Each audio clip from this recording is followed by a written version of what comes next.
शुक्ल ध्यान प्रचंडाग्नि संदग्धाखिल कर्मकं वर्धमानं जिनं नत्वा पश्चिमं तीर्थनायकं बालानां हितबुद्ध्याहं प्रेरितोऽद्य यथागमं करोमि वर्णनं किंचित कर्मणां हतशर्मणाम्। सरस्वती नमस्तुभ्यं वरदे कामरूपिणी विद्यारंभं करिष्यामि सिद्धिर्भवतु मे सदा। द्वासम जिनवानी माता की जय। करुणानियोग ग्रंथराज की जय। हम लोग क्या पढ़ रहे हैं? त्रिचूलिका अधिकार। चूलिका किसे कहते हैं? आचार्य जो कहते हैं, जो मैंने पहले वर्णन किया है उसका और विशेष रूप से वर्णन, अथवा जो पहले मैंने वर्णन किया है उसमें कुछ छूट गया है, उन विषयों की कहने की प्रतिज्ञा होती है चूलिका में। उसको चूलिका अधिकार कहते हैं। चूलिका अधिकार में पहले 3 अधिकार त्रिचूलिका। पहले अधिकार में हमने 9 चीज जानी, प्रकृतियों के बारे में, किसकी उदय विच्छुत्ति पहले होती है, किसकी सप्त विच्छुत्ति होती है, किसकी बंध विच्छुत्ति होती है, इन तीनों की विच्छुत्ति के बारे में जाने। दूसरे प्रश्न में हमने जाना कौन अपने अपने बंध के समय में उदय में आती है, कौन दूसरे प्रमुख से दूसरे परोदय है, पर के उदय में बनती है, कौन पर के उदय में और स्व के उदय में बंधती है। तीसरी चीज हमने जाना प्रकृतियों का किस तरह से बंध होता है, निरंतर बंध होता है, किनका सांतर बंध होता है। एक प्रश्न इस तरह से आचार्य ने हमें समझाया। दूसरा प्रश्न हम लोग का चल रहा है पंच भागाहार।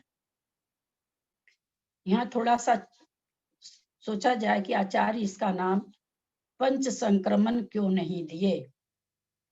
तो भागाहार का मतलब संक्रमण ही होता है। संक्रमण नाम से बहुत सारी चीज हो जाती है, जैसे स्तबुक संक्रमण, एक आनुपूर्वी संक्रमण भी होता है। शायद यही सोच के आचार्य इसको पंच भागाहार नाम दिया। मतलब ऐसे संक्रमण जिनके भागाहार अर्थात भाजक जिससे भाग देंगे वो संख्या 5 प्रकार की है। वो 5 प्रकार की संख्या से ही 5 संक्रमण ऐसा निकल जाता है। तो आचार्य हमें पंच भागाहार यानी 5 तरह के संक्रमण आचार्य बता रहे हैं। ये 5 तरह के संक्रमण पहले से लेके 14 गुण स्थान में कहीं भी होते हैं, किसी अलग अलग टाइप से भी होते हैं। एक सत्व प्रकृति 148 है, उन सत्व प्रकृति में भी किसी में कोई संक्रमण होता है, किसी में कोई होता है। उदय बंध में भी इसी तरह से है। क्या संक्रमण होता ही है?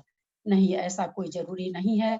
गुण अपूर्वकरण गुण स्थान के नीचे के जीवों को साधारण संक्रमण तो प्रति समय हो भी जाता है, नहीं भी हो जाता है। जैसे हम लोग हैं, हम लोग को प्राय संक्रमण अपकर्षण इस तरह से प्रकृतियों में चलता ही रहता है। कम हुआ ज्यादा हुआ, कम हुआ ज्यादा हुआ, जिसको कि कहा जाता अध प्रवृत्त संक्रमण, जो सामान्य जीवों के भी चलता रहता है। जैसे जैसे आगे बढ़ते जाते हैं उसी परिणाम विशेष से ये संक्रमण होते हैं। जैसे उदीरना, सबसे पहले उद्वेलना। उद्वेलना जो 13 प्रकृति हम लोग जाने थे कि 13 प्रकृति में होता है। उद्वेलना संक्रमण संक्लेश परिणामों के द्वारा ही होता है। उसके बाद बंधी हुई प्रकृतियां जब गुण स्थान से नीचे गिरता है तो उन गुण स्थानों में उसका उद्वेलना होने लग जाती है और सारा द्रव्य यथासंभव प्रकृति में दे देता है उसको। बिना करण परिणामों के उद्वेलना कहाँ हो रही है? पहले गुण स्थान में हो रही है, या वायु का तेज कायिक जीवों के हो रही है, या विकलेंद्रिय को हो रही है, एक इंद्रिय को हो रही है। तो कहाँ यहाँ करण परिणाम नहीं होते हैं। तो बिना करण परिणामों के अपने आप ही कोई इसमें कोई परिश्रम नहीं कर रहा, कोई विशुद्धि या कुछ नहीं करनी पड़ रही है। बिना करण परिणाम तो विशुद्ध परिणाम को कहते हैं। तो बिना करण परिणामों के अपने आप ही संक्रमित होकर के उसकी सत्ता का नष्ट हो जाना, सत्ता का क्षय हो जाना, पर रूप में संक्रमित हो जाना उद्वेलना संक्रमण है। उद्वेलना प्रकृति 13 प्रकार की होती है, याद होगी सबको। सम्यक्त मिश्र माने सम्यक्त मिथ्यात्व, आहारक द्विक, देव द्विक, नरक द्विक, मनुष्य द्विक और उच्च गोत्र। हुई कि नहीं? 2 13 हो गई। आहारक नरक चतुष्क होता है। नरक चतुष्क इस तरह से 13 प्रकृतियों की उद्वेलना होती है। जैसा जैसा उसका स्वामी पहले बताया गया है आप लोग को याद होगा। उद्वेलना संक्रमण हम लोग बहुत अच्छी तरह से पढ़े थे। उसके दूसरा संक्रमण, तो यहाँ भी भागाहार क्यों नाम दिया? उद्वेलना संक्रमण का भागाहार पल्ले के असंख्यातमी भाग प्रमाण अथवा सूच्यांगुल के असंख्यातमी भाग प्रमाण। हमारे लिए पल्ले का असंख्यातवां भाग लिखा हो या सूच्यांगुल का असंख्यात भाग लिखा हो, हमारे लिए दोनों ही अलौकिक गणित है। बस इतना जान सकते हैं, बस भाव भासना की हाँ एक किससे भाग दिया जा रहा है, उन शब्दों को हम जान पाते हैं। विद्यात्म उद्वेलना संक्रमण में भी किससे भाग लगता है? तो पल्ले के असंख्यात में भाग से भाग दे करके प्रकृति खिरती जाती है, कम होता जाता है। हमने उद्वेलना संक्रमण में कितने संक्रमण होते हैं? मंजू जैन कलकत्ता, एक उद्वेलना संक्रमण में कितने भागाहार होते हैं? एक उद्वेलना संक्रमण में कितने भागाहार होते हैं? भागाहार या कितने संक्रमण? समझ में नहीं आ रहा मेरे को। उद्वेलना संक्रमण जो होता है 4 बताए थे ना? हाँ, 5 हाँ 4 प्रकार का भाग 4 प्रकार के होता है। बताए थे। हाँ, पहले अध प्रवृत्त हाँ है ना, अंतर्मूर्तक अध प्रवृत्तकरण हम चित्र भेजा था हमने। उसके बाद हाँ, वो पूरा उद्वेलना होता है, कहाँ तक? अंतिम चरम कांड के पहले तक उद्वेलना होती है। हम लोग ये भी जाने थे कि उद्वेलना संक्रमण में होते हुए में अगर कोई जीव परिणामों से अच्छा हो जाता है तो वापस उसको सम्यक प्रकृति उदय में आ सकती है। कब तक? जब तक उद्वेलना हो रही है।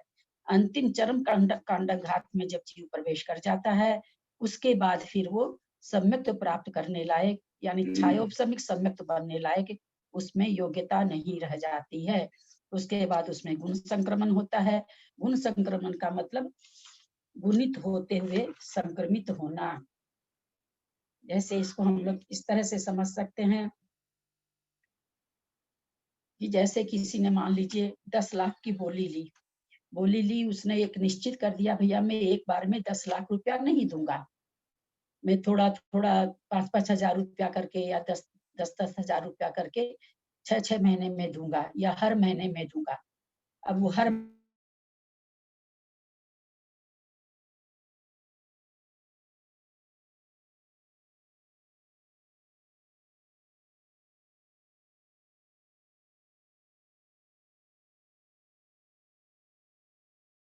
करण हो गया।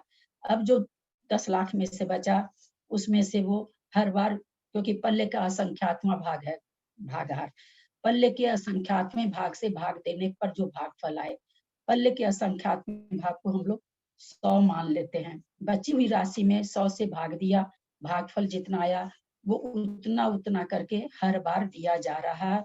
उद्वेलना संक्रमण में हर महीने की देने वाली राशि उतनी ही रहेगी, यानी अंतर्मूर्त में जो प्रदेश संक्रमित कर रहा है वो प्रदेश एक बराबर रहेंगे, कम ज्यादा नहीं रहेंगे। बस हर चूंकि पल्ले का संख्यात में से भाग दे रहा तो राशि आगे की छोटी होती जा रही है तो भागफल छोटा आएगा, लेकिन उसका जो पल्ले का संख्यातवां भाग है वो एक जैसा रहेगा। वो कहाँ तक चलेगा? जब मान लीजिए उसके करीब 50 हजार उसके बचे, वहां तक वो कांडक रूप से उसको संक्रमित करता रहा। अब 50 हजार का अंतिम जो कांडक बचा उसमें वो पहले गुण संक्रमण करता है, उसकी वो फाली रूप से करता है। उद्वेलना संक्रमण में क्या हो रहा? अंतर्मूर्त में कर रहा पल्ले का संख्यातवां भाग, वहां भी पल्ले का संख्यातवां भाग, वहां एक समय में करेगा उतना, और यहाँ क्या कर रहा है? अंतर्मूर्त में उतना खत्म कर रहा है। अंतर्मूर्त में एक एक कांडक खत्म कर रहा है। अब उस एक कांडक को फाली रूप से बना लिया गया। फाली रूप से मतलब एक एक समय का, मान लीजिए वो 15 मिनट का, 15 समय का है वो फाली बन रही है, 20 समय की फाली बन रही है, तो एक एक समय की फाली बन गई है। उसमें मान लीजिए 10 समय की फाली बनी है, तो उसमें पहले वो 10 पहली फाली का द्रव्य अगर पल्ले का संख्यात्मक भाग हम वहां पर 10 लेते हैं, 10 से भाग दिया जितना आया। उसके बाद वो चूंकि ये गुणित रूप से हो रही, गुण संक्रमण है, तो दूसरी वाली जो फाली आएगी, एक तो फाली का द्रव्य कम बचा क्योंकि घट गया थोड़ा, और वो जो भागफल है वो और छोटा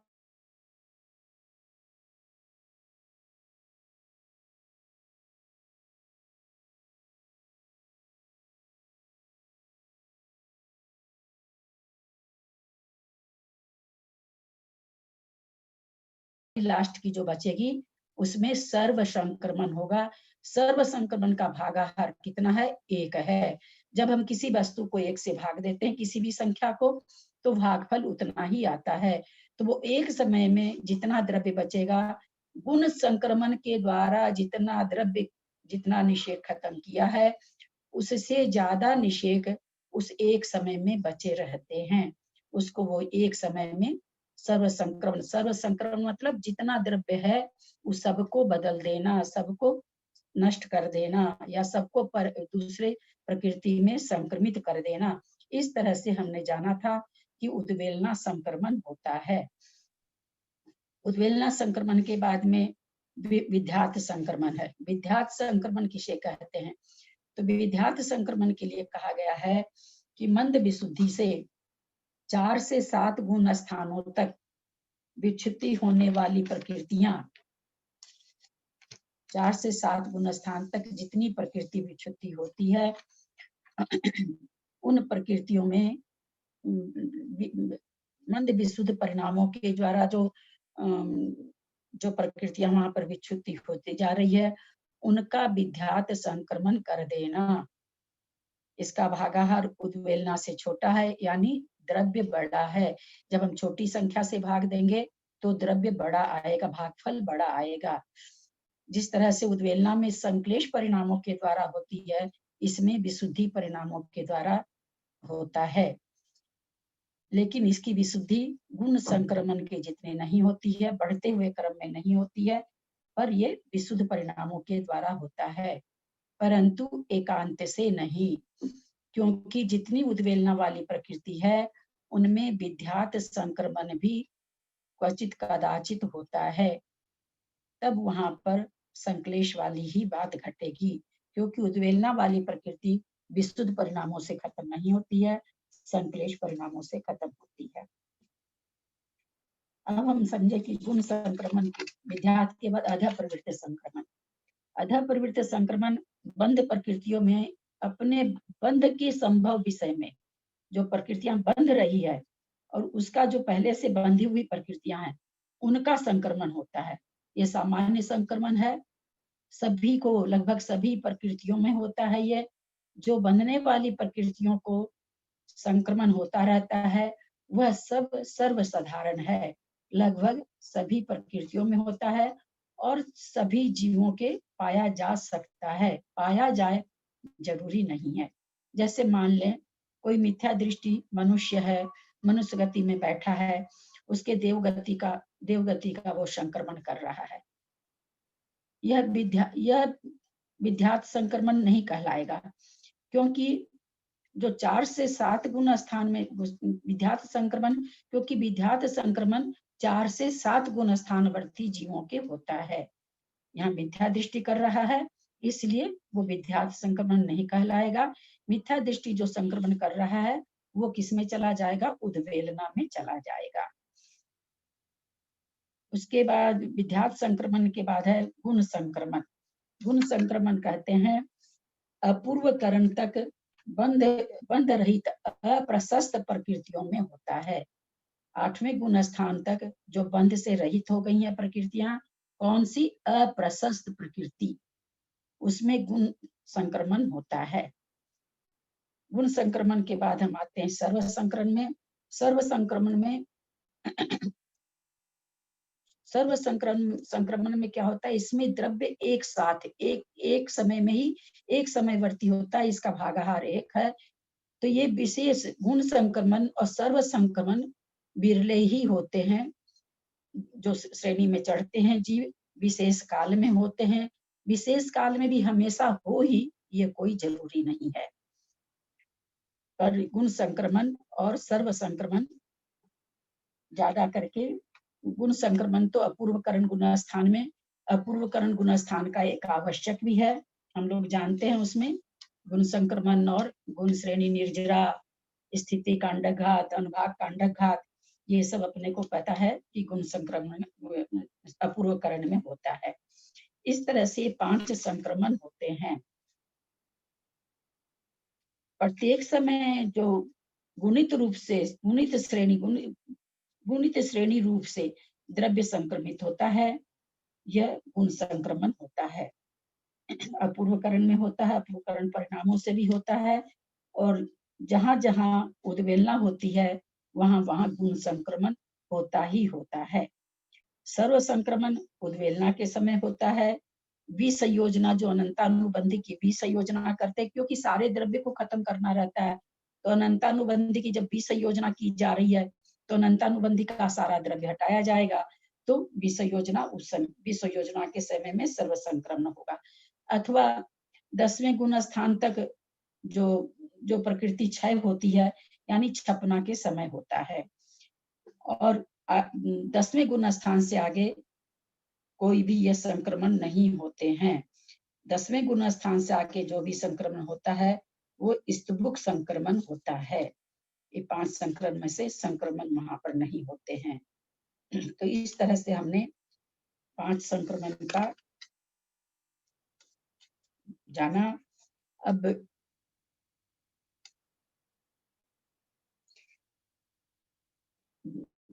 सर्व संक्रमण 10वें गुण स्थान तक सत्व से अंतर है, ध्यान दीजिएगा। एक में से तो बंध से रहित होती है, गुण संक्रमण में तो बंध से रहित प्रशस्त प्रकृतियों में होता है, परंतु सर्व संक्रमण जो सत्व से जो प्रकृति नष्ट हो जाती है, परमुख से जो नष्ट होती है, स्वमुख से नष्ट होती है, उसमें गुण सर्व संक्रमण नहीं होता है। परमुख से जो नष्ट होती है उसमें सर्व संक्रमण होता है। इस तरह से 5 संक्रमण का स्वरूप है। अब इसमें हम लोग को बढ़िया से समझ में तब आएगा जब हम लोग एक एक प्रकृति में करेंगे तब।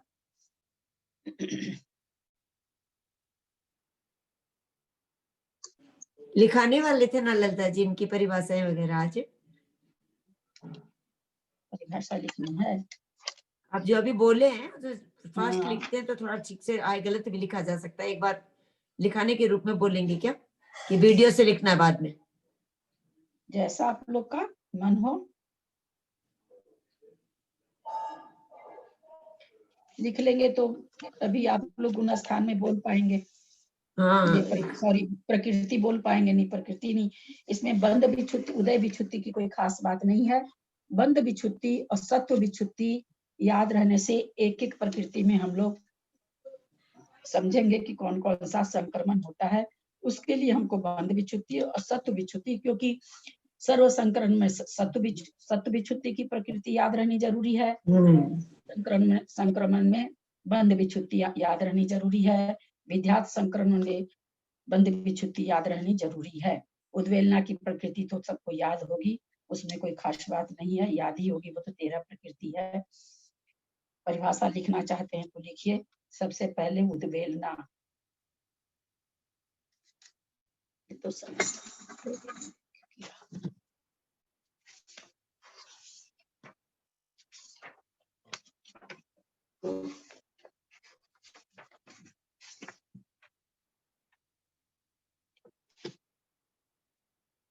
पहले तो संक्रमण की परिभाषा लिख लीजिए। भागाहारी, संसारी जीवों के संक्रमण की परिभाषा है, संसारी जीवों के शुभ, संसारी जीवों के अपने जिन परिणामों से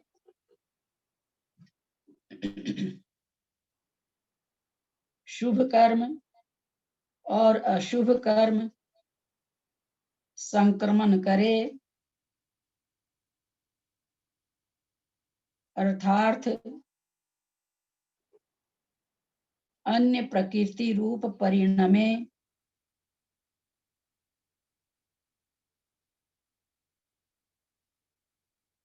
उन परिणामों को संक्रमण कहते हैं।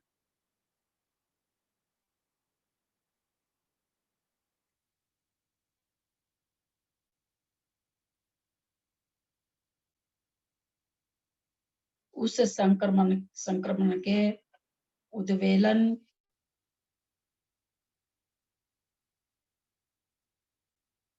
विद्यात अधप्रवृत्त गुण और सर्व संक्रमण सर्व के भेद से 5 भेद हैं। अधप्रवृत्त गुण और सर्व के भेद से 5 भेद हैं।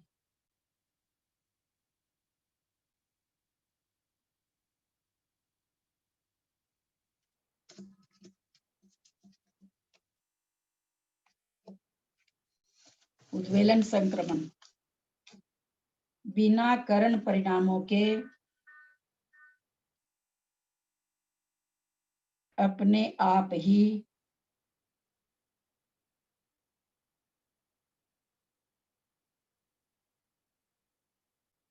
उद्वेलन प्रकृतियों के द्रव्य में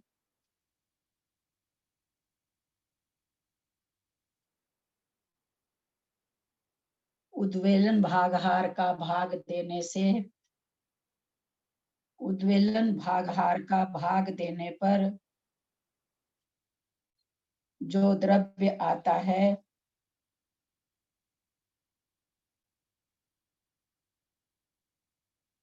उतना द्रव्य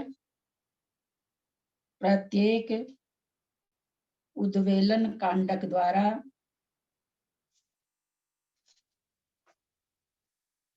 पर प्रकृति रूप संक्रमित होता है। दीदी एक बार फिर से बोलिए ना, जो आता है उतना द्रव्य प्रत्येक उद्वेलन कांडक के द्वारा पर प्रकृति रूप संक्रमण होता है।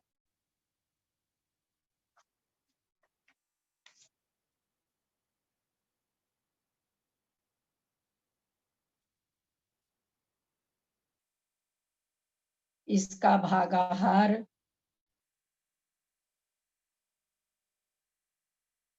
अंगुल के असंख्यातमें भाग प्रमाण है।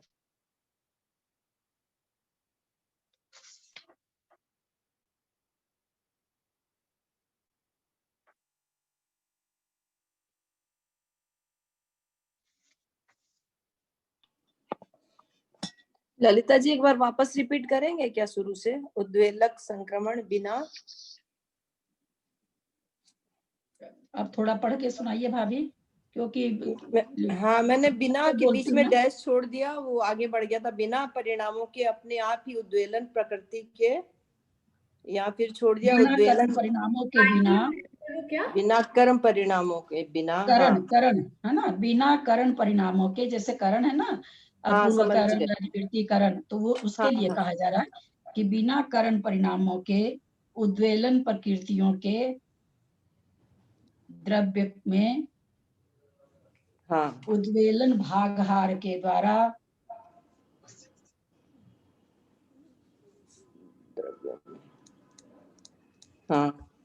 भाग देने पर जो द्रव्य आए, जो भाग आए नहीं क्या, वही भाग, आप समझने के लिए जब भागफल लिख लीजिए, जो भागफल आए अच्छा, उतना द्रव्य, उतना द्रव्य प्रत्येक उद्वेलन कांडक के द्वारा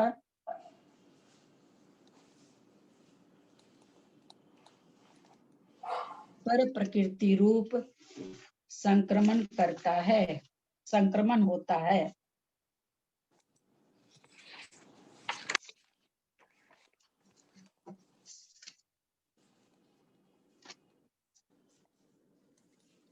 उद्वेलन प्रकृति 13 है। इसका भागहार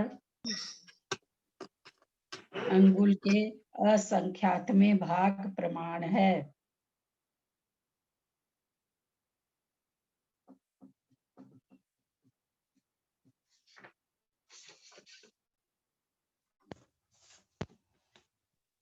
अंगुल के क्या बोले बबी?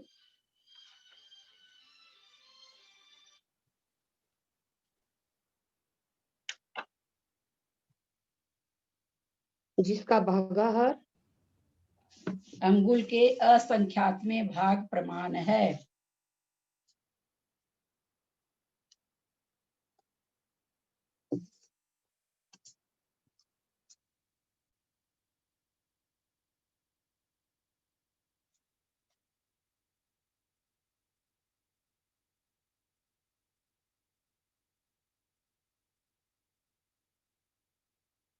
विध्यात संक्रमण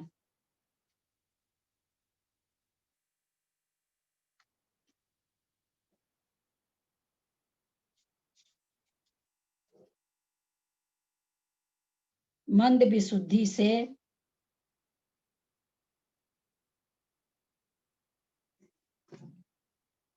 चार से 7 गुण स्थान के बीच में मंद विशुद्धि के परिणामों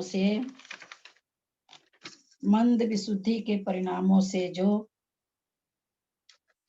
परिभाषा पहले से लिख के नहीं रखी, 4 से 7 गुण स्थान के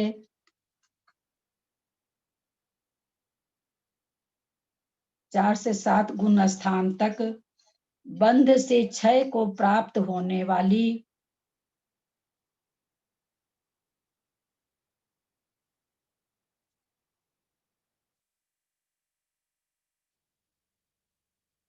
अप्रशस्त प्रकृति में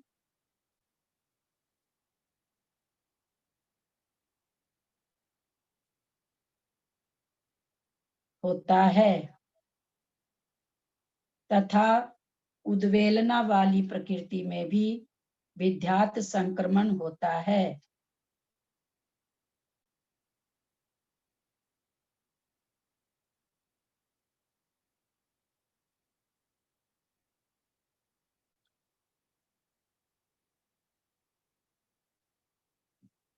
उद्वेलना वाली प्रकृति का विध्यात संक्रमण संक्लेश परिणामों से भी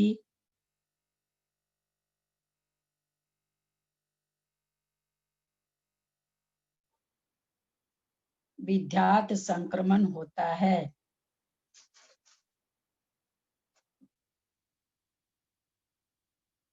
आंटी एक बार बोलिए ना वापस ये वाला लाइन। तुम बोलो पहले। उद्वेलना वाली प्रकृति का विध्यात संक्रमण, इसके बाद उद्वेलना वाली प्रकृतियों में भी विध्यात संक्रमण होता है, अतः संक्लेश परिणाम से भी, चूंकि उद्वेलना वाली प्रकृति में विध्यात संक्रमण संक्लेश से होगा, ऐसे विध्यात संक्रमण विशुद्ध परिणामों से ही होता है, मंद विशुद्ध परिणामों से। उद्वेलन वाली प्रकृतियों से मिथ्या संक्रमण होता है। हाँ, उद्वेलन वाली प्रकृतियों का भी विध्यात संक्रमण होता है संक्लेश परिणामों के द्वारा।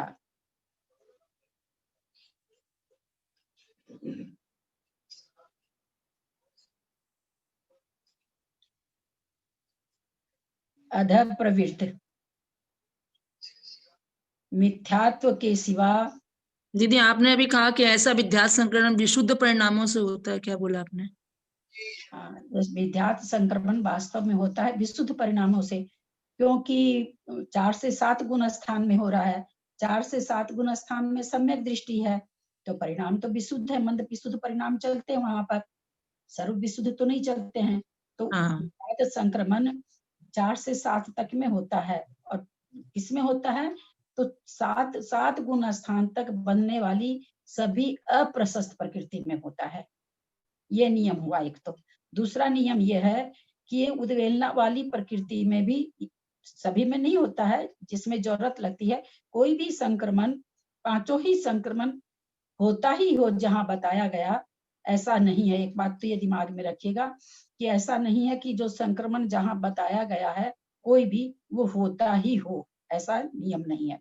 तो ये होता तो मंद विशुद्ध परिणामों से है, चूंकि 4थे से 7वें तक हो रहा है, न 4थे से पहले वाली प्रकृति में भी नहीं हो रहा, 7 से आगे वाली में भी नहीं हो रहा, तो मंद विशुद्ध परिणामों से होता है। लेकिन साथ में ये कहा गया उद्वेलना वाली जो 13 प्रकृति है उसमें भी विद्यार्थ संक्रमण होता है। तो उद्वेलना वाली प्रकृति सारी अप्रशस्त है ना? नहीं सॉरी, उद्वेलना वाली प्रकृति सारी अप्रशस्त तो है नहीं, प्रशस्त भी है। जैसे देवगति है, देवगत्यानुपूर्वी है, मनुष्य द्विक है, आहारक द्विक है, सम्यक द्विक है। ये सब क्या है? उच्च गोत्र है।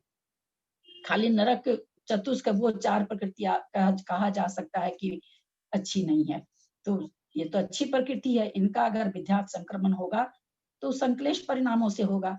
तो इस तरह से यहाँ पर आचार्य ये बताना चाह रहे हैं, वैसे इसका नियम यही है। ये उद्वेलना वाली तो हम आपको ये जो परिभाषा हम लिखा रहे हैं, हम अपनी तरफ से लिखा रहे हैं ताकि आप लोग संक्रमण निकाल सकें। इसमें ऐसा कुछ नहीं दिया हुआ, किताब में कहीं कुछ नहीं दिया हुआ, लेकिन उसमें होता है संक्रमण, ये हम जानते हैं, इसलिए हम इसमें ऐड कर दे रहे हैं कि आप लोग को संक्रमण निकालने में आराम रहे। तो मैंने इसमें ऐड किया, चूंकि ये उद्वेलना में भी हो रही है, उद्वेलना वाली प्रकृति में भी हो रहा है विद्यार्थ संक्रमण। तो उद्वेलना वाली प्रकृति में होगा तो 4 प्रकृति में तो विशुद्ध परिणामों से होगा, लेकिन बाकी जो 9 प्रकृति है वो तो संक्लेश परिणामों के द्वारा होगी। तो इसलिए इसमें वो लिखा है हम कि परंतु उद्वेलना वाली में संक्लेश परिणामों से भी होता है। आप कह सकते हैं भी आपने तो लिखा है विशुद्ध परिणाम, जब हम कहेंगे उद्वेलना वाली प्रकृति का हो रहा विद्यार्थ, सभी का सब जगह नहीं होता है। जैसे हमने सम्यक प्रकृति या मिश्र प्रकृति का पढ़ा, उसमें कहीं नहीं आया विद्यार्थ संक्रमण। 4 तो आए, विद्यार्थ तो आया नहीं, पर हो सकता है कहीं पर ऐसा स्थान आएगा जहां पर हो सकता है कि सर्व संक्रमण नहीं हो, विद्यार्थ हो जाए। हालांकि विद्यार्थ और सर्व तो साथ साथ में होते हैं। तो इस तरह से ये समझाने के लिए हम केवल दिखा रहे हैं कि आप लोग को ये समझ में आ जाए कि विद्यार्थ संक्लेश के द्वारा भी विद्यार्थ हो रहा है। तो उद्वेलना वाली प्रकृति संक्लेश परिणामों से भी विद्यार्थ संक्रमण होता है। उद्वेलना प्रकृतियों में संक्लेश परिणामों के द्वारा भी विद्यार्थ संक्रमण होता है। अध प्रवृत्त संक्रमण, ये ठीक इसी तरह से है, अपने को इसी तरह से याद करना है। इस तरह से क्यों है, कोई बताएगा क्या? ये संक्रमण को इस तरह से क्यों बताए थे, किसको याद है?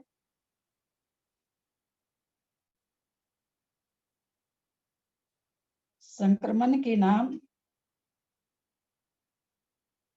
सबसे पहले उद्वेलना, फिर विद्यार्थ, फिर अध प्रवृत्त, फिर गुण संक्रमण, फिर सर्व संक्रमण।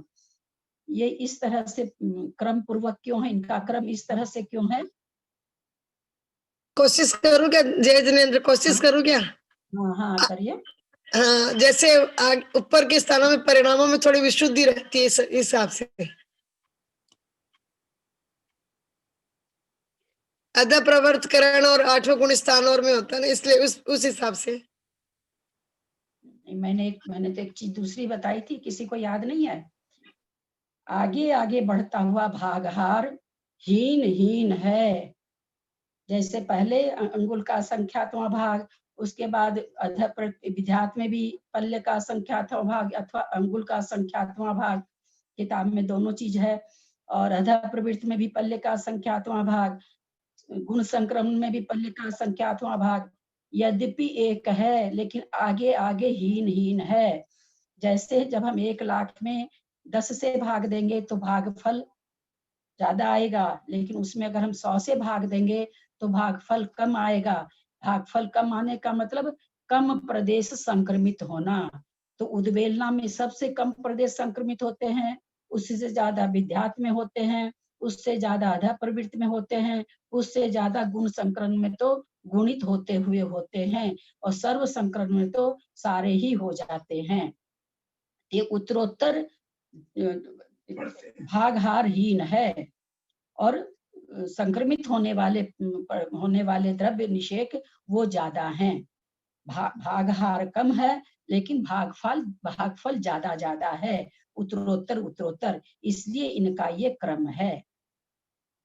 ये हमने बताया भी था, याद आया होगा आप लोग को कि उत्तरोत्तर भागहार, यद्यपि नाम एक ही है, पल्ले का संख्यात्वा भाग, पल्ले का संख्यात्वा भाग अगर असंख्यात प्रकार का होता है तो इसलिए, लेकिन ये परस्पर में एक दूसरे से हीन होते गए हैं, यानी भागहार छोटा होता गया है, भागफल बड़ा होता गया है, यानी निषेक संक्रमित तेजी से हो रहे हैं, बहुत ज्यादा हो रहे हैं, प्रत्येक अंतर्मूर्त में प्रदेश बेसी संक्रमित हो रहे हैं। इसका मतलब ये अधः प्रवृत्तकरण मिथ्यात्व के सिवा सभी प्रकृतियों में होता है।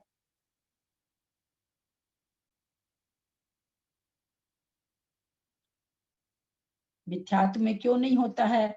मिथ्यात्व में जब अधः प्रवृत्ति कराएंगे तो उसको कहाँ भेजेंगे? उसके नीचे तो कोई प्रकृति है नहीं, उसके नीचे तो कोई ऐसा कोई प्रकृति नहीं बनी हुई है कि जो कहे भाई मिथ्यात्व को जब हम अधः प्रवृत्ति कराए तो उसमें बदल दिए, नहीं बदल सकते हैं। सम्यक्त को मिश्र को बदल के तो मिथ्यात्व में ला सकते हैं, तो उनका तो अधः प्रवृत्तिकरण होता है, पर मिथ्यात्व प्रकृति का अधः प्रवृत्तिकरण नहीं होता है। तो अधः प्रवृत्तिकरण 117 प्रकृति में। आंटी जैसे अभी मिथ्यात्व तो सबसे नीचे वाला है, तो वैसे अनंतानुबंधी भी तो है नीचे वाला।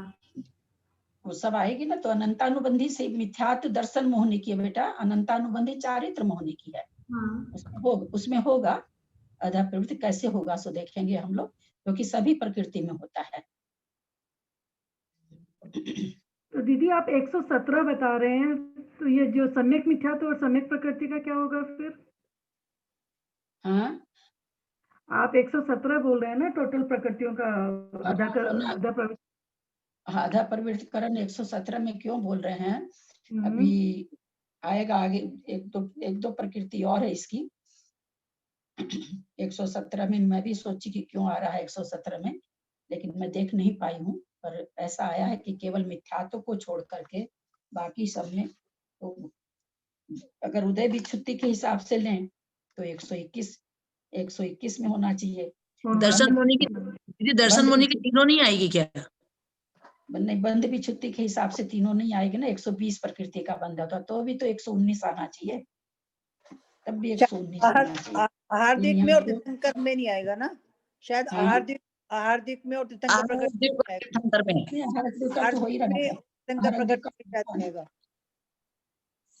आहार्दिक में तो अधः प्रवृत्तिकरण होगा ही, इसमें तो उद्वेलना हो रही है, तो पहले अधः प्रवृत्तिकरण सब में होता है। लेकिन हम देखे थे संख्या अधः प्रवृत्तिकरण की, एक मिनट, गाथा में लिखा हुआ अधः प्रवृत्तिकरण।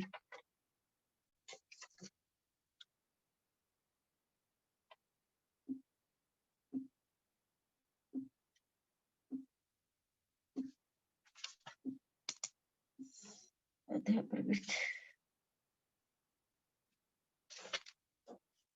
गाथा कहाँ गई?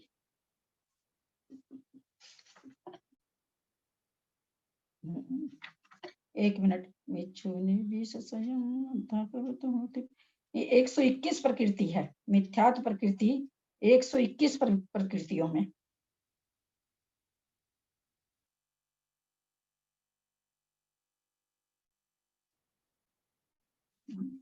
गाथा में 121 है। मिच्छुहीन 20 संयम, इगी 20 संयम, इगी 20 संयम माने 117 की जगह 121 लिखना है क्या? हाँ, गाथा में 121 है, मैं कहीं पढ़ी थी असल में गूगल में। दीदी अधः प्रवृत्ति वापस बताइए ना। अधः प्रवृत्तिकरण मिथ्यात्व के सिवा बाकी 121 प्रकृतियों में होता है। अधः प्रवृत्तिकरण को हम लोग अभी थोड़ी देर पहले समझे ना कि सामान्य से सब जीवों के होता रहता है ना, मतलब इसका कोई ऐसा नहीं है, हम लोग को भी ये किसी भी समय होती रहती है। कोई जैसे अभी साता बांध रहे हैं, किसमें होता है ये अध प्रवृत्तिकरण? आंटी एक क्वेश्चन है, अदब बंध प्रकृति, संक्रमण है ना, करण थोड़े ना है। हाँ करण नहीं है, करण निकल जाता है मुंह से सॉरी। अध प्रवृत्ति संक्रमण किसमें होता है? बंध प्रकृतियों का अध प्रवृत्ति संक्रमण का परिभाषा लिख लीजिए, मैं लिखा ही नहीं आप लोग को। बंध प्रकृतियों का अपने बंध के संभव विषय में, अपने बंध के संभव विषय में जो प्रदेश संक्रमण होता है वह अध प्रवृत्ति संक्रमण है। यह सामान्य संक्रमण है, लगभग सभी प्रकृतियों में होता है।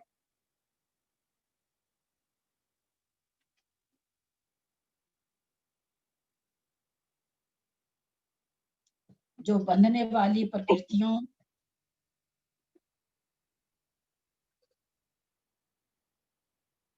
में संक्रमण होता रहता है वह सर्वसाधारण है।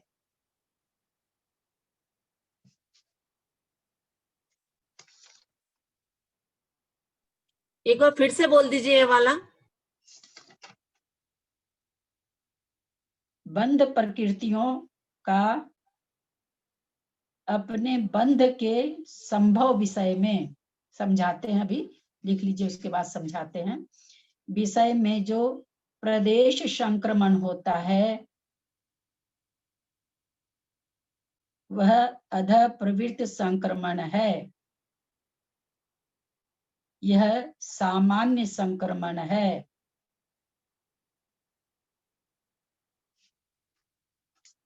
जो बंधने वाली प्रकृतियों में होता रहता है,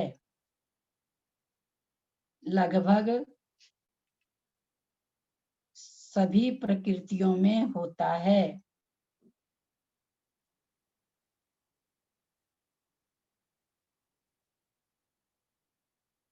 यह संक्रमण नीचे ऊपर सब जगह पाया जाता है।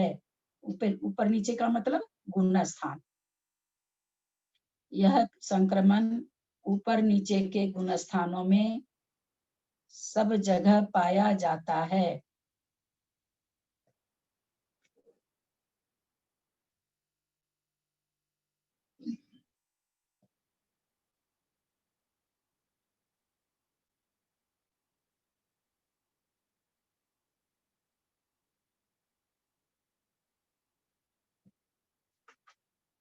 जो सामान्य रूप से मिथ्या दृष्टि को, ज्ञानी को, अज्ञानी को,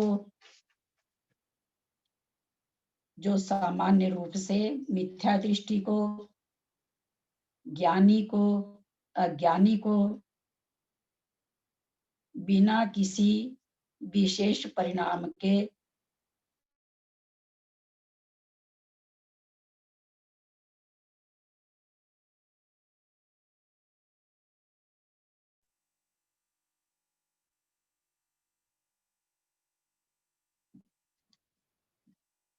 जैसे साता बांध रहे हैं,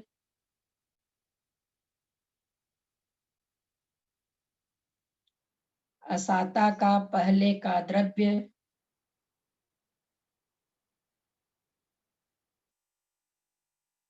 जो थोड़ा थोड़ा बदल रहा है,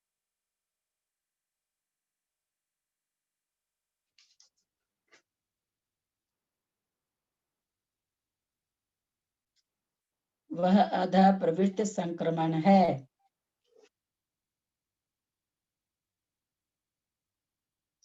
सत्ता के द्रव्य में जो संक्रमण होता है वह है अध प्रवृत्ति संक्रमण, अध करण स्पीकर संक्रमण।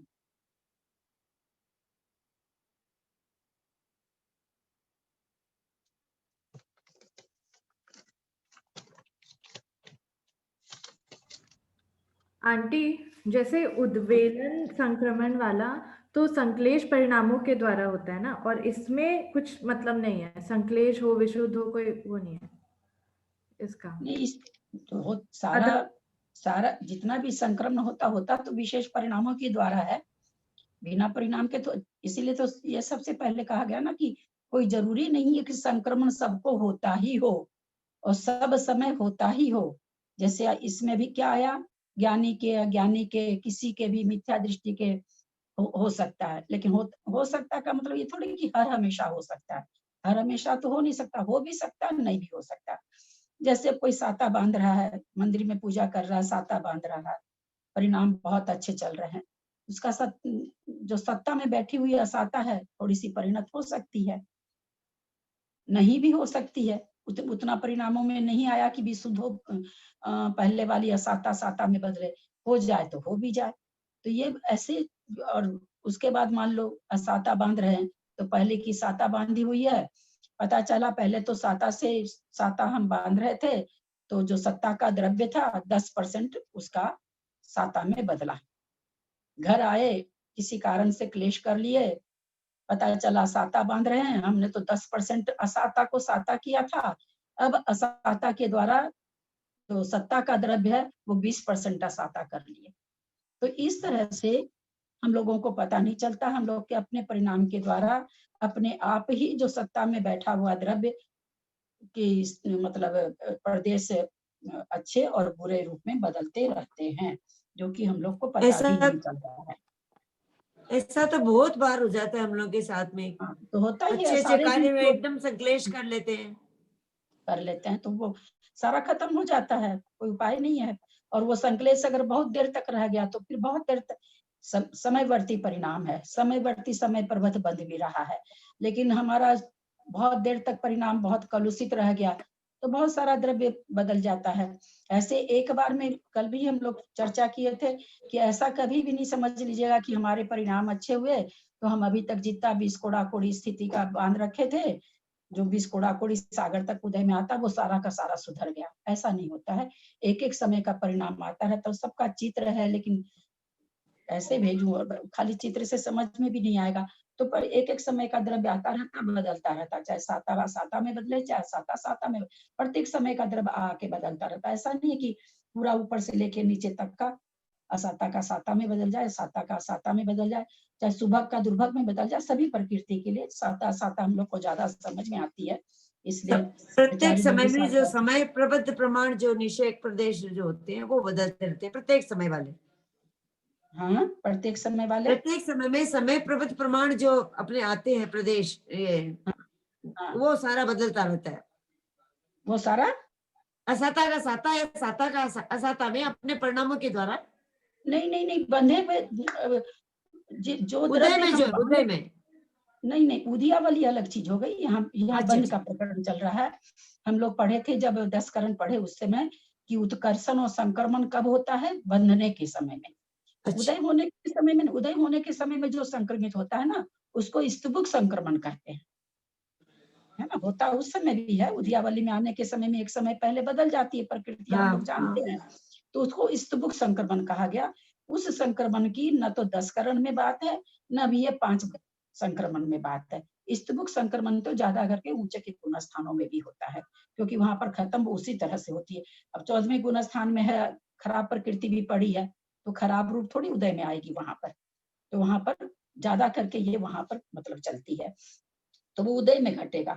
हम जब कर्म बांध रहे हैं तो साता बांध रहे हैं तो पहले का जो असाता बांधा हुआ उसमें से कुछ परिणाम के ऊपर, परिणाम बहुत देर तक 24 घंटा बहुत विशुद्ध चलते रहे तो और ज्यादा ये हो जाएंगे, और ज्यादा असाता का द्रव्य साता में, चाहे कोई भी अशुभ प्रकृति शुभ में बदल जाएगी, परिणाम के ऊपर है। और हम लोग ऐसा नहीं सोच ले कि अगर 1 मिनट हम साता का काम किए तो हमारा 20 कोड़ा कोड़ी का सारा द्रव्य बदल के साता हो जाएगा।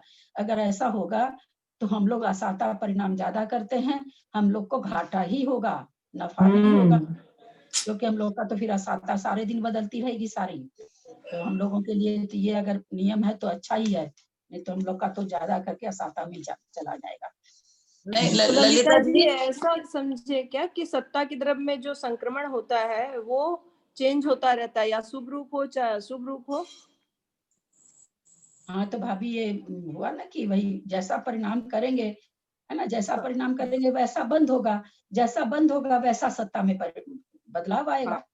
हाँ, जो और ये द्रव्य जो प्रति समय संक्रमण हो होता सकता है, सत्ता नहीं भी हो सकता है, क्योंकि कोई भी संक्रमण करने के लिए सामान्य परिणामों से थोड़ा सा चाहे शुभ रूप चाहे अशुभ रूप, दोनों में ही संक्रमण परिणाम होता की है थोड़ी ना। सी डिग्री होनी चाहिए। जैसे सामान्य अपने दिन भर जो रहते हैं, सामान्य परिणामों में अपने लोग रहते हैं, जो ज्यादा करके परिणामों में तो अच्छाई आए चाहे बुराई आए, किसी समय आती है। सामान्य परिणामों में रहते तो उस समय इतना संक्रमण नहीं होता है, सामान्य से रूप बन रही है, आ रही है, चल रही है, उदय हो रहा है। लेकिन किसी भी कारण से जब बहुत 2 घंटा विधान में बैठ गए, बहुत मन लगा के बैठ गए, उस समय जितनी भी प्रकृतियां बन रही सब शुभ रूप बन रही है। तो जो शुभ रूप बन रही है वो पहले जो अशुभ रूप प्रकृतियां बंधी हुई है उसका भी थोड़ा थोड़ा द्रव्य शुभ रूप होकर के शुभ रूप में बदल जाता है, ऐसा आचार्य कहते हैं। और 2 घंटा बैठे और ज्यादा मतलब उसका अनुभव वो ज्यादा कर लिए अनुभाग, 2 उसको घंटा तक आपका साता तो का 1 घंटे में ही आपने ज्यादा हो गया। 2 घंटा साता बांधी, अब 2 घंटा साता बांधी तो 2 घंटा के शुभ परिणामों से पहले किया साता भी साता रूप होती गई। और उसी 2 घंटा में मान लीजिए 2 मिनट मंदिर में क्लेश कर लिए अपने लोग, तो वो बराबर हो गई, जब सारा बराबर क्या हो गया, बहुत ऊंचा चला गया, ज्यादा हो गया। हाँ, मंदिर भी साता कर ज्यादा हो गई, यही तो ज्यादा हो यही गया। मतलब हुआ ना। स्थान विशेष पर तो होता है ना, स्थान विशेष पर भी बंद होता है, क्योंकि वहाँ स्थान विशेष है, मंदिर है, सब साधर्मी भाई हैं। किसी का कुछ देख के, किसी का द्रव्य देख के मन में आ गया कि मेरे को तो नहीं हो रहा, या किसी का कुछ भी देख करके मन के भाव बदलते देर थोड़ी न लगते हैं। हम लोग कुर्सी वालों का तो कुर्सी को देख के भाव बदल जाते हैं, और तो छोड़िए बाकी चीज तो बात ईर्ष्या हो जाती है। वही तो कह रहे हैं कि हम लोग को कुर्सी वाले को तो ऊपर चढ़ते भगवान पर नजर बाद में पड़ती, पहले नजर कोने पे जाती कि कुर्सी है कि नहीं, ये हाल है। मेरी जगह खाली है कि नहीं। जो होता है सो बता रही हूँ। बहुत संभालना पड़ता है भावों को, ऐसे नहीं वही तो कह रहे हैं ना कि हम लोग का तो ये हालत हो गया। ललिता जी, ये जो शुरू में आप 2 लाइन बोले हैं ना, उसको थोड़ा समझाइए ना। मिथ्यात्व के सिवाय सभी 121 प्रकृतियों में होता है अध्यक्ष प्रवर्त संक्रमण, लेकिन वो बाद में ना बंद प्रकृतियों का अपने बंद के संभव विषय में, वही तो ना, बंद प्रकृतियों का अपने बंद के संभव विषय में, जिस समय वो बंद हो रहा है संभव विषय में, मतलब जैसे हम सोचे कि हम साता का बंद कर रहे हैं, तो ये बात पहले भी अपने जान चुके, फिर ये बात जान लीजिए, चारों आयु का आपस में संक्रमण नहीं होता। दर्शन मोहनी का चारित्र मोहनी में संक्रमण, जबकि एक ही परिवार की है, मोहनीय की है। ये विशेष सिद्धांत दिया गया, अलग से लिख के गाथा बना के दी गई आचार्य की तरफ से कि चारित्र मोहनी का दर्शन मोहनीय में संक्रमण नहीं होता, दर्शन मोहनीय का चारित्र मोहनीय में संक्रमण नहीं होता। लेकिन मान लीजिए और साता है तो साता साता साता साता में ही होगा। हम ये सोचें कि साता प्रकृति बांध रहे हैं तो इसके साथ हमको देवगति भी बंध जाए, जो पहले जो बंधी हुई है कोई भी गति वो बदल करके देवगति हो जाए, क्योंकि हम तो साता बांध रहे हैं। तो ऐसा नहीं होता है, जो प्रकृति बनती है उसी प्रकृति में संक्रमण होता है, और बंध के समय ही होता है अधःप्रवृत्त संक्रमण।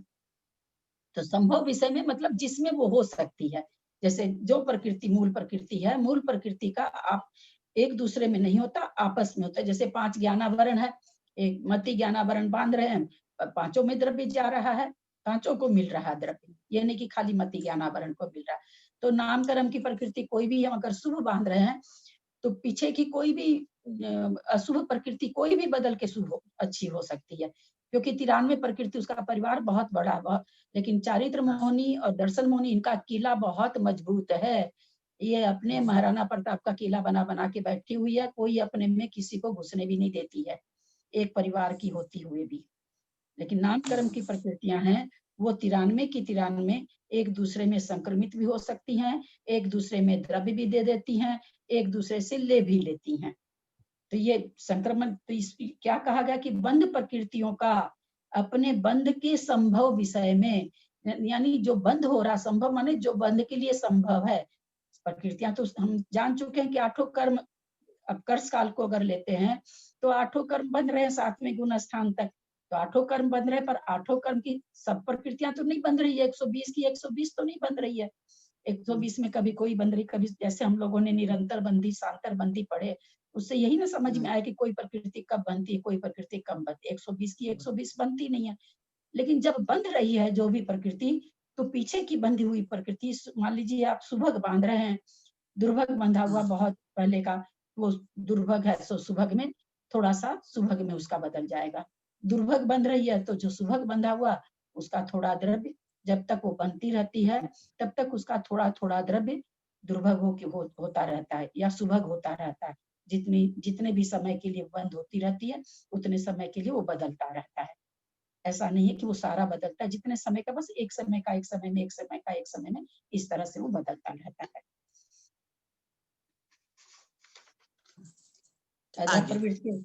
आधा प्रवृत्ति हुआ ना, विद्यात हो गया क्या? क्योंकि तीसरा है आधा प्रवृत्ति, विद्यात हो गया ना। अब कौन सा बचा? गुण संक्रमण। गुण संक्रमण उसे कहते हैं, जैसा कि नाम है, गुण संक्रमण कहाँ होता है? अपूर्वकरण में होता है, छपना के समय में होता है, और भी कब कब होता है अपूर्वकरण? गुण संक्रमण कब कब होता है? अनंतानुबंधी का विसंयोजन होता है तब होता है। तो गुण संक्रमण प्रक्रिया कहाँ होती है? अपूर्वकरण में होती है। तो अपूर्वकरण परिणाम जहां पर भी होता है वहां पर गुण संक्रमण होता है। अब यहाँ पर कह रहे हैं कि गुण संक्रमण की परिभाषा है, अपूर्वकरण के समय तक, अपूर्व यानी 8वां गुण स्थान, यहाँ अपूर्वकरण का मतलब 8वां गुण स्थान, अपूर्वकरण के समय तक बंध रहित अप्रशस्त प्रकृति में, बंध रहित अप्रशस्त प्रकृति में गुण संक्रमण होता है।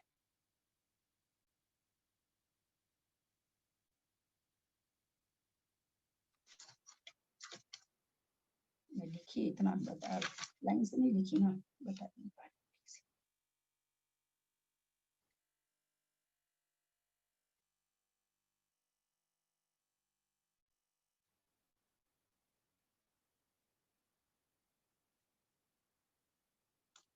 सर्व संक्रमण 1 से 10 गुण स्थान तक। दीदी इसमें गुणित रूप से रेखा नहीं आएगा क्या? वो गुणित रूप से जब निषेध को जब समझाते लिख सकते हैं, इसमें गुणित रूप से। अच्छा, भागाहार तो मैंने सबका लिखाया ही नहीं, एक का ही लिखाया। किसका लिखे थे भागाहार? खाली उद्वेलना का लिखे थे क्या? विद्यार्थ का भी लिखाई थी ना शायद। आधा प्रवृत्ति का भी वही होगा, पल्ले का असंख्यात्मा भाग पर, असंख्यात्मा भाग भागाहार। सबका पल्ले का असंख्यात्मा भाग ही होगा ना? नहीं, 3 का लिखिए। उसके बाद गुण संक्रमण का भागाहार भी पल्ले का असंख्यात्मा भाग प्रमाण है, परंतु गुणित होते हुए है।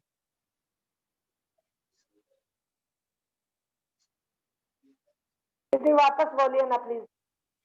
गुण संक्रमण का भागाहार भी पल्ले का संख्यात्मा भाग प्रमाण है, परंतु गुणित होते हुए है।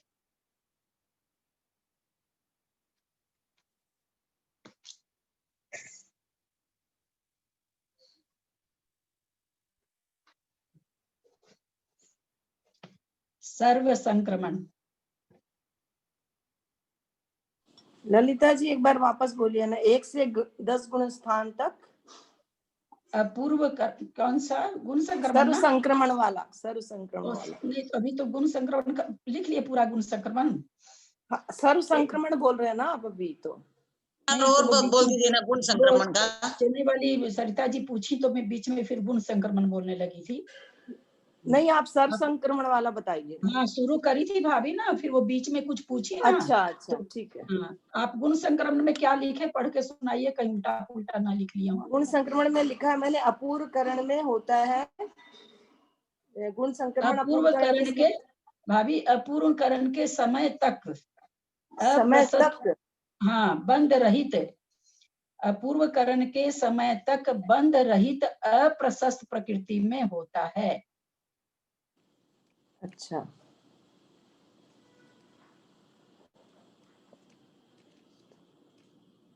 प्रकृति में होता है। ठीक है।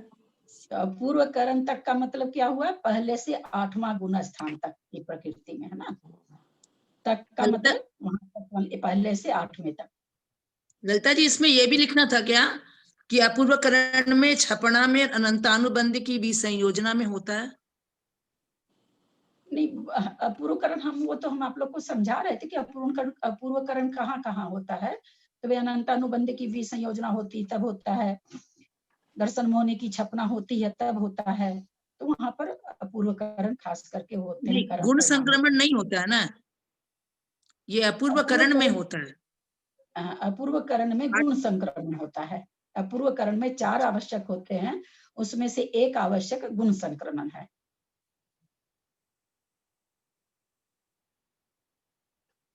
और फिर लास्ट में ये भी लिखना था क्या कि गुण संक्रमण का भागाहार पल्ले का असंख्यात्मक भाग प्रमाण है, परंतु गुणित होते हुए।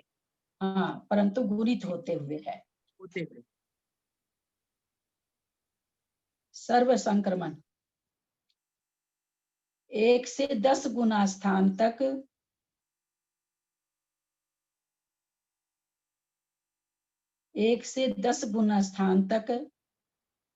सत्व से क्षय को प्राप्त होने वाली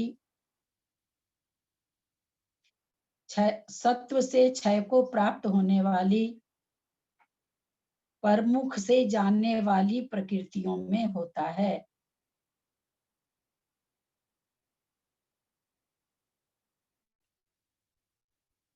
एक से 10 गुण स्थान तक क्षय को प्राप्त होने वाली सत्व से क्षय को प्राप्त होने वाली और प्रमुख से जानने वाली प्रकृतियों में होता है।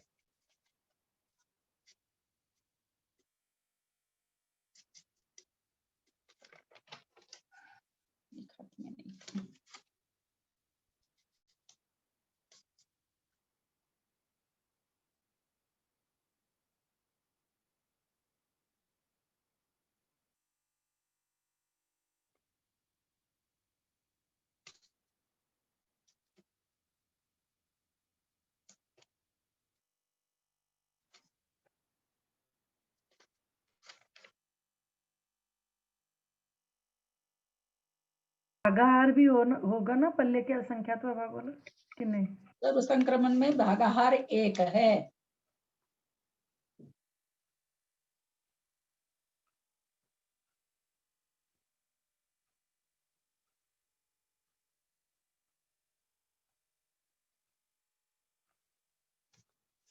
अब हम लोग थोड़ा सा निकालते हैं कि कौन कौन से संक्रमण में कितनी कितनी प्रकृतियां, इसकी परिभाषा के हिसाब से। हाँ, तो पहला तो संक्रमण है अध्या प्रवृत्त संक्रमण। उसकी तो उद्वेलना संक्रमण तो हम लोग सब जानते ही हैं उसका, तो कि 13 प्रकृति होती है, तो उसके लिए तो कुछ सोचना नहीं है। उसके बाद है विध्यात संक्रमण। विध्यात संक्रमण की क्या परिभाषा है? 4 से 7 गुण स्थान तक क्षय को प्राप्त होने वाली प्रकृतियों में विध्यात संक्रमण होता है। तो हम लोग देखें 7वें गुण स्थान तक की प्रकृतियां सब लिखें, उसमें अपनी कॉपी में लिखें विध्यात संक्रमण। पहला गुण स्थान कितनी प्रकृति जानी चाहिए? पहले गुण स्थान में बंध विच्छुत्ति कितनी है? 16 प्रकृति का 16 प्रकृति 16 है। 16 एक प्रकृति की नहीं होगी। किसकी नहीं होगा? किसका नहीं होगा? मिथ्यात्व का।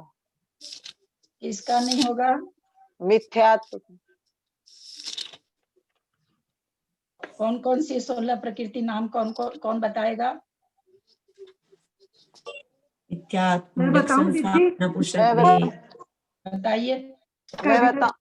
मिथ्यात्व, हुंडक संस्थान, नपुंसक वेद, असंप्राप्ता श्रीपाटिका सहनन, एकेंद्रिय, स्थावर, आतप, सूक्ष्म, अपर्याप्त, साधारण,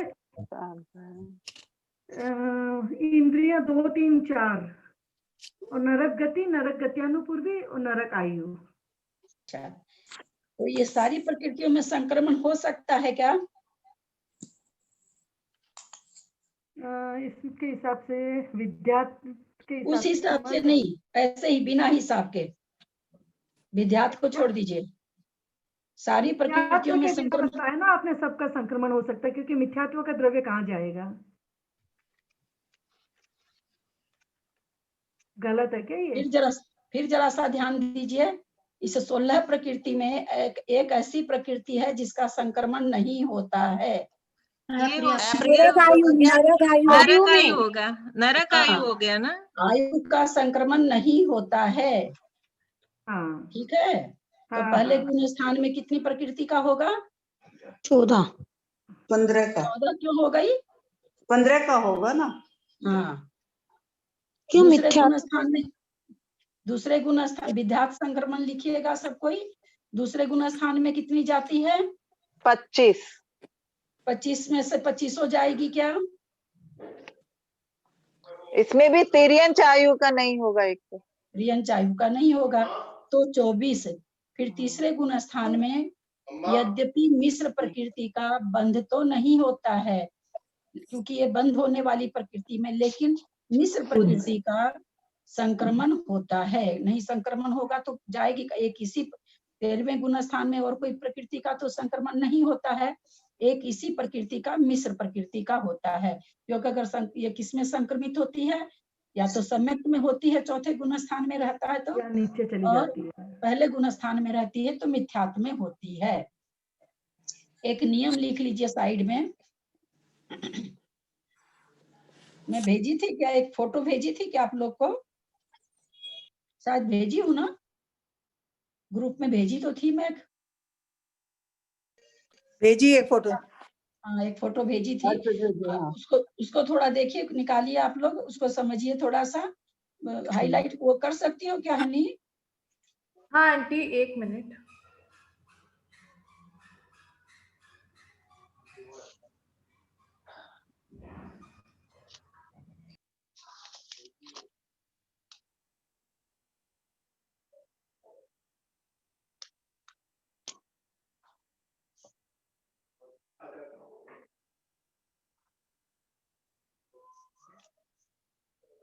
जब हम अलग अलग प्रकृति का निकालेंगे ना, हम लोग को बहुत आनंद आएगा, बहुत आनंद। शुरू में 2-4 में लगेगा थोड़ा सा माथा घूम रहा हो जैसे, लेकिन फिर बहुत आनंद आएगा और करके इतना अच्छा लगेगा, इतना अच्छा लगेगा कितना बड़ा पहाड़ हम लोग उठा लिए हो।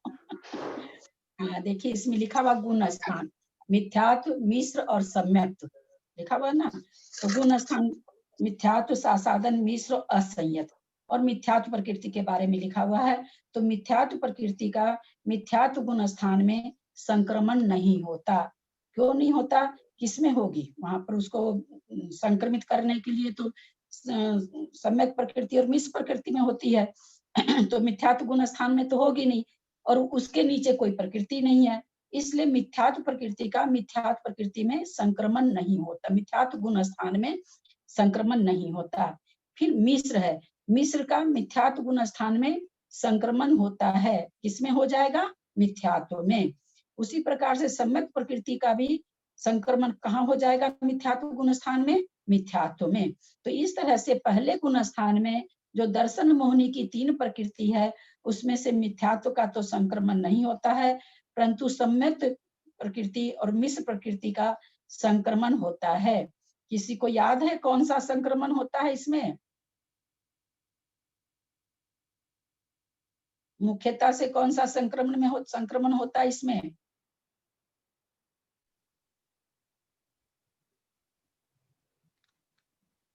नहीं याद है किसी को? अधः प्रवृत्त संक्रमण क्यों अधः प्रवृत्त संक्रमण बोल के आप लोग क्या दिखा रहे हैं? अधः प्रवृत्त तो सब में होता है, उसके लिए तो वो संक्रमण क्या बोलना, वो तो सब में होता है, उसके लिए क्या बोलना? आप लोग को याद नहीं है? सम्यक और मिश्र प्रकृति का कौन सा संक्रमण होता है? उद्वेलना नहीं होती है? कितनी बार उद्वेलना, आज भी उद्वेलना आ गई, पहले भी उद्वेलना समझाई गई। उद्वेलना की 13 प्रकृति में ही 2 प्रकृति है, जो कि मिथ्यात्व में जाने पर उद्वेलना होती है, चारों गति के जीव करते हैं, सारी बात आई है। और मिथ्यात्व प्रकृति का और मिश्र प्रकृति का, सम्यक प्रकृति का सासादन और मिश्र गुण स्थान में संक्रमित नहीं होती, आपस में ये संक्रमित नहीं होती। दो गुण स्थानों में इनका संक्रमण नहीं होता कि कोई सोचे कि मिथ्यात्व में संक्रमित हो जाए, ऐसा नहीं होता।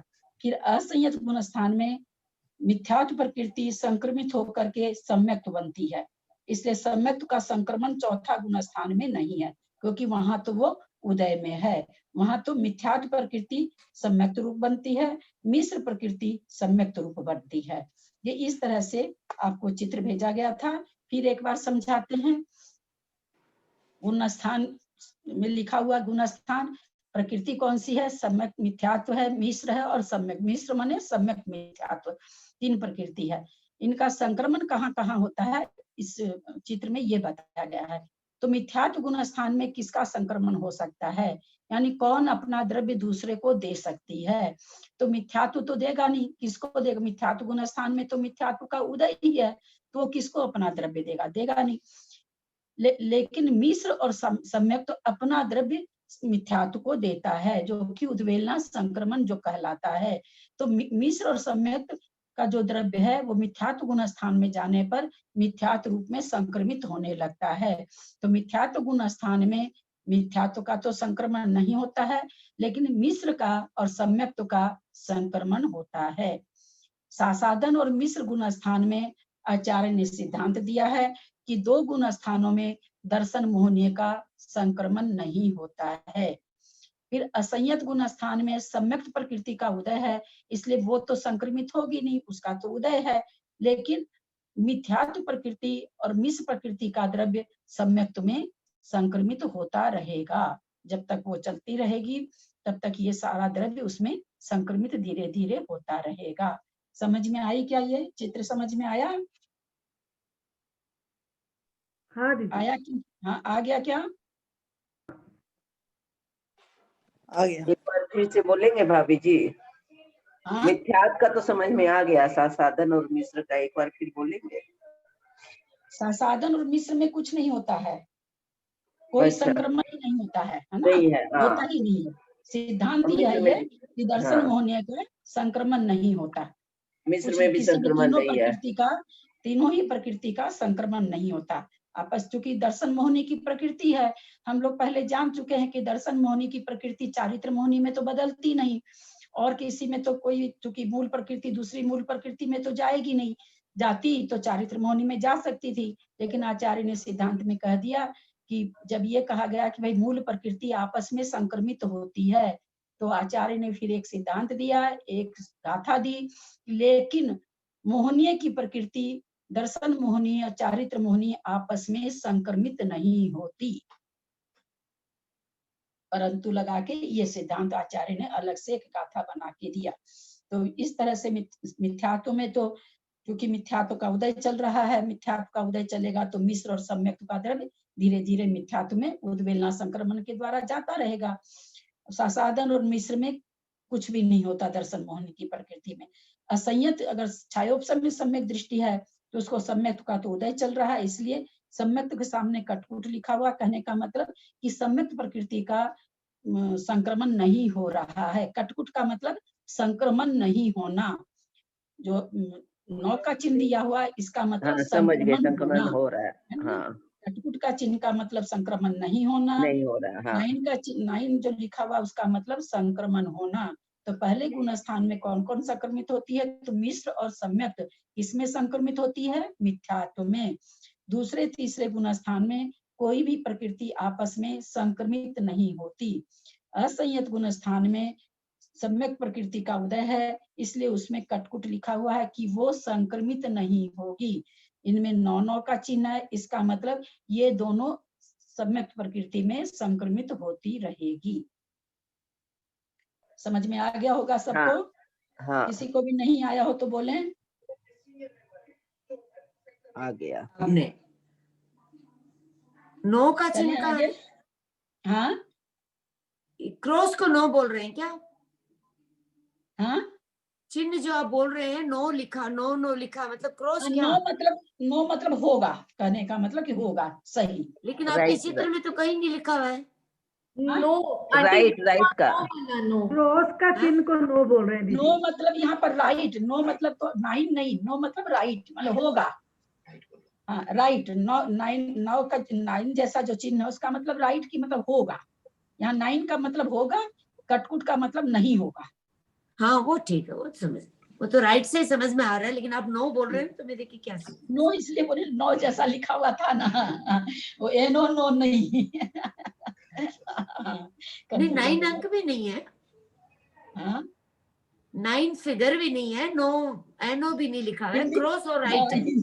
हम सोचे ना आप लोग हिंदी वाला नो समझ रहे होंगे, इसलिए हमने नो बोला। हिंदी वाला नो, हिंदी वाला नो लग रहा है। हाँ इसी चलते बोली। तो अब हम लोग वापस विध्यात संक्रमण में आते हैं। पहले गुण स्थान में हमने जाना 15 प्रकृति का संक्रमण होता है विध्यात संक्रमण, दूसरे में 24 का होता है, क्योंकि कहाँ तक आचार्य कहें 7वें गुण स्थान तक हम लोग को जाना है। तीसरे गुण स्थान में यद्यपि उसका बंध नहीं हो रहा है मिश्र प्रकृति का, लेकिन ये संक्रमित होती है। चौथे गुण स्थान में मिश्र में तो नहीं होगी, ये अपने गुण स्थान में तो नहीं होगी, अपने गुण स्थान के बाद में होगी, क्योंकि दूसरे तीसरे में तो संक्रमण है ही नहीं। चौथे गुण स्थान में कितनी प्रकृति बंधती है? 10 बंध विच्छुत्ति कितनी प्रकृति की है? 10 की। तो 10 का होगा विध्यात संक्रमण। नहीं, मनुष्य आयु का नहीं है। हाँ, मनुष्य आयु का नहीं होगा तो 9 का होगा। फिर 5वें गुण स्थान में क्या जा रही है? 4 प्रत्याख्यान। हाँ, 4 अप्रत्याख्यान आवरण, तो 4 वो जाएगी। छठे गुण नहीं, स्थान 4 में प्रत्याख्यान आ जाएगी। हाँ 4 प्रत्याख्यान जाएगी। छठे में 6 जा रही है, कौन सी जा रही है? 6 जा रही है, अरति शोक असाता वेदनीय यशस कीर्ति अस्थिर और अशुभ, ये 6 प्रकृति छठे में जा रही है, तो ये 6 हो जाएगी। उसके बाद 7वें में जा रही है क्या? देवायु। वो होगी क्या? वो लिखा जाएगा क्या? नहीं। और विध्यात संक्रमण में क्या लिखाया गया है कि उद्वेलना होने वाली प्रकृति। अब उद्वेलना होने वाली प्रकृति कितनी है? अभी लिखिएगा नहीं कोई। उद्वेलना होने वाली प्रकृति 13। अब 13 में से ये देखिए कि इसमें कौन कौन सी आ गई। तो अपने चलते हैं, सम्यक तो आई है क्या इसमें? नहीं आई है। नहीं आई है। मिश्र आई है? मिश्र आ गई है। मिश्र आ गई। एक सम्यक तो अलग से लिखिए। फिर आहारक द्विक आई है क्या? नहीं आई है। नहीं आई है। आहारक द्विक लिखिए। मनुष्य द्विक आ गई है क्या? नहीं आई। मनुष्य तो आ गई ना, तो इसमें आ गई ना, चौथे में आ गई ना। हाँ, तो ये चौथे गुण स्थान में। हाँ जी, हाँ, तो ये भी नहीं लिखाएगी। नरक द्विक आई है क्या? हाँ, आ गई दूसरे पहले गुण स्थान में। सम्यक तो प्रकृति जो नहीं आई है, सम्यक तो प्रकृति में विध्यात संक्रमण नहीं होता। सम्यक तो प्रकृति का विध्यात संक्रमण नहीं होता, आचार्य ने गाथा में दिया है। तो उद्वेलना वाली कितनी प्रकृति लिखाएगी? 2 तो कौन कौन सी लिखाएगी? 2 आहारक द्विक,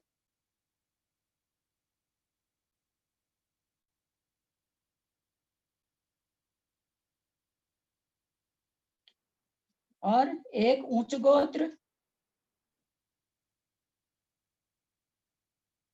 2 देवद्विक, और 2 नरक वाली, वेकिरियक शरीर वेकिरियक अंगोपांग। कितनी हुई? 7। टोटल कितनी हो गई है? विध्यात संक्रमण जिसमें होगा वो कितनी प्रकृति हुई? 7।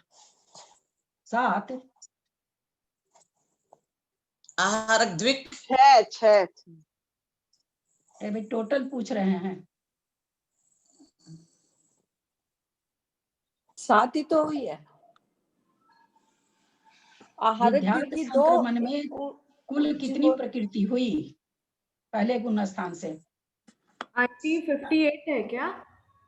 नहीं, कहीं कुछ गलती किया क्या आप लोगों ने? उद्वेलना का कितना लिखी? 57। 67 कैसे हो गई? सम्यक्त प्रकृति को नहीं हटाए क्या? नहीं 57 बोलिए, 57। ना, क्या चीज गलत की है आप लोग? बोलिए तो शुरू से, सरिता जी सारी प्रकृति बोलिए तो। आंटी 65 है क्या? अभी भी ठीक नहीं आया जोड़। हम लोग सब पढ़े लिखे सीए बड़े बड़े बिजनेस करने वाले सब बैठे हैं, पर देखो जोड़ नहीं पा रहे हैं सही। फिर बोलो। पहले गुण स्थान में 15, पहले गुण स्थान में 15, दूसरे गुण स्थान में 24, एक नहीं आएगी 24, और मिश्र में 3 ये सब मिश्र प्रकृति का संक्रमण होगा ना। एक आएगी ना? नहीं इसमें नहीं आएगी, एक आएगी, एक। और चौथे गुण स्थान में 9, पांचवें गुण स्थान में 4, छठे गुण स्थान में 6, और सातवें में आप आहारक द्विक, उच्च गोत्र, देव द्विक और नरक द्विक लिखा है ना। अरे सातवें में तो कोई है ही नहीं। सातवें में तो देवायु है, वो आयु के चलते लिखाएगी नहीं। तो आप अभी जो ये बोले वो किसमें बोले? फिर जो नरक द्विक और इसमें विध्यात संक्रमण की जो 57 हो गया। 57। एक मिनट ललिता जी, ये आप किसमें बोले? फिर मेरे कुछ गलत लिखी हूँ मैं। तो सब आप लोग चुप हो तब तो बोलूं। विध्यात संक्रमण की हमने जब अपने लोग जब परिभाषा लिखे तो उसमें एक चीज लिखे थे ना, उद्वेलना वाली प्रकृतियों में भी विध्यात संक्रमण होता है। कौन सी है? सबसे पहले सम्यक्त है, तो सम्यक्त के लिए तो ये कहा गया है कि उसमें विध्यात संक्रमण नहीं होता, नियम है। तो वो हट गई। मिश्र हमने इसमें ले लिया है। उसके बाद है मनुष्य द्विक भी ले ली गई चौथे गुण स्थान की, है ना। नरक द्विक भी ले ली गई प्रथम गुण स्थान की, है ना। फिर है देव द्विक ली गई है क्या? तो नहीं ली गई है। आहारक द्विक ली गई है क्या? तो नहीं ली गई है। और वेकिरेक शरीर, वेकिरेक अंगोपांग 2 ये भी नहीं ली गई है, और एक उच्च गोत्र नहीं लिया गया है। तो उद्वेलना वाली 13 प्रकृति में से एक तो विध्यात संक्रमण होता नहीं है, और 5 ले ली गई है, और 7 और ली जाएगी उद्वेलना वाली। अच्छा,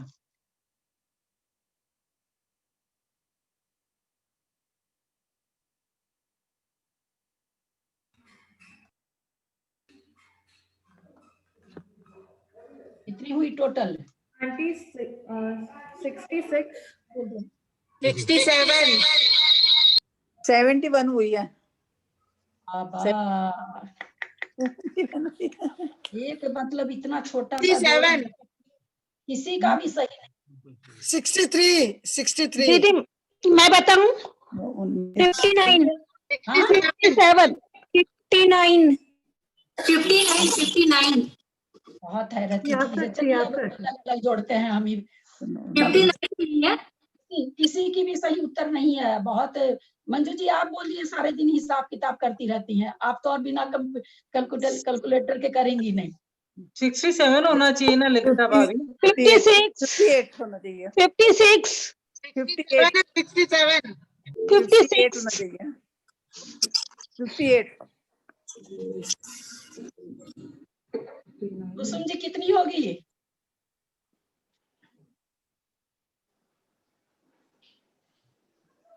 हेलो, आज मैंने क्लास नहीं की इसलिए सब गलत बोल रहे हैं। कुसुम जी कितनी होगी? ललिता जी 63 आ रही है मेरे तो। 63 आ रही है। 63 आ रही है होगी दीदी। 59 66 ही होगी। 66 आ रही है मेरे तो। 65 कितनी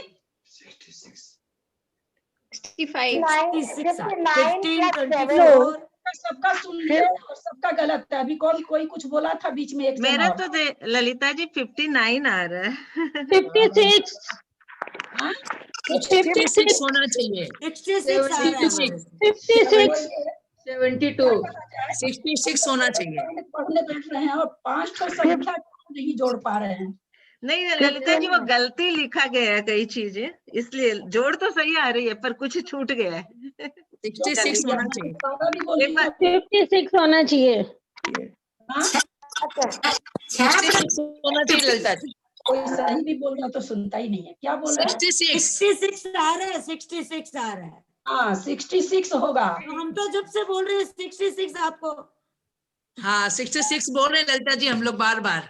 नहीं, मैं तो 66 ही बोल रही हूँ शुरू से। जितना आप लोग सबको एक साथ बोलते हैं ना, कुछ नहीं पता चलता है। हाँ ठीक बात है, पता अभी तक तो सब गलत बोल रहे थे, एक एक जन बोल रहा था, बीच में कोई 66 बोला तो मैं बोली मैं 66 बोली थी। कौन बोला है, कौन बोला है? मैंने बोला था हम दीदी बोले सबसे पहले तो 66, फिर सब बोलने लगे 66।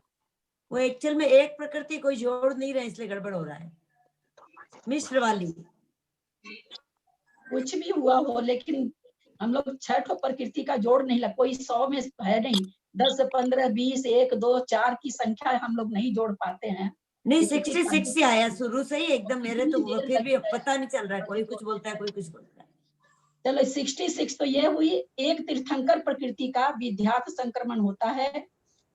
जब तीर्थंकर नरक जाने के सम्मुख होते हैं, उस समय अंतर्मूर्त पहले दूसरे तीसरे नरक में अगर जाते हैं तो अंतर्मूर्त पहले उनका तीर्थंकर प्रकृति का विध्यात संक्रमण होता है।